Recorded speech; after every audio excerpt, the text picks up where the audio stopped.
Thank you po, thank you. Meron na siyang ano. Kasi ano naman ang kakain. Batangas Rides Part 2. Medyo pahapon na sa mga oras na ito kaya kailangan na namin pumunta sa aming tutuluyan. Nagbago nga yung plano, kinabukasan na lang daw kami pupunta doon sa Lobo, Batangas. Baka daw maabutan pa kami ng dilim sa daan. Sabi nga ni Kuya Ariston, delikado daw kung dediretso pa kami doon. Isang oras daw kasi yung biyahe simula dito sa bahay nila Kuya Ariston papunta doon sa Lobo, Batangas. Andito na nga kami sa Imelda Beach Resort. 100 nga daw ang entrance and then 1.5 daw para sa cottage. 5 yung cottage. Oo, tapos entrance. Tapos entrance, 100. 100 Mura, mapapamura ka talaga.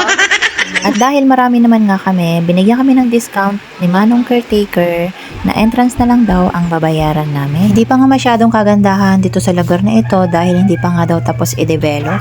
So, andito tayo ngayon sa Imelda Beach. Kaso, ang layo ng tubig. Ayan, ang layo ng tubig, oh. Check. Kaya pag maliligo kayo, pupunta pa kayo doon. Tara, walking. Lago na. Hi!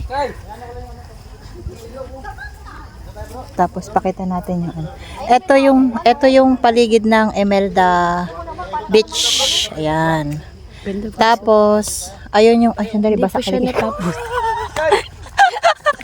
Rinig yun. Tapos, ayan yung, ano, cottage. Rinig yun talaga. Ayan, may kanya-kanya silang dalang, ano, tent. Tapos magtutupis ako, tipo, mag-picture mo na. Kaso may napkin ako. Yan, Imelda Beach. Okay din sana kaso ano, medyo malayo yung ano, yung ilog. Ilog nga yung pakasabi ko dito dahil hindi ko nga na-feel yung dagat. So dito, kanya-kanya na nga silang lagay ng mga tent. Tayo natin yung mga tent nila. Ayan, may kanya-kanya na kasi silang tent na nilagay. May session na dito, oh, ito. Session 1. Session 2.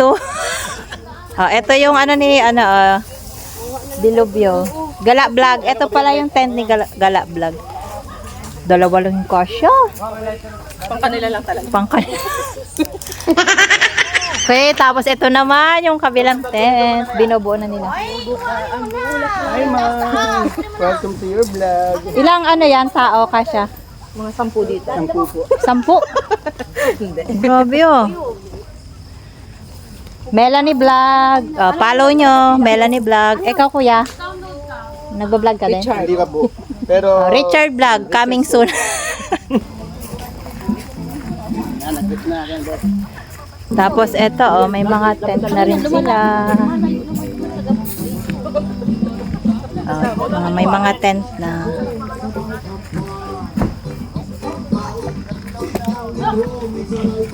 May kanya-kanyang tent. Kami lang lihata, walang dalang tent.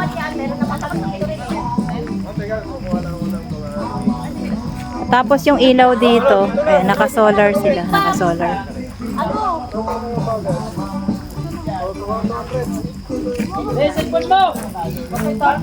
Han, yung bag natin din po muna. Ayan, nakita nyo na yung mga tent nito.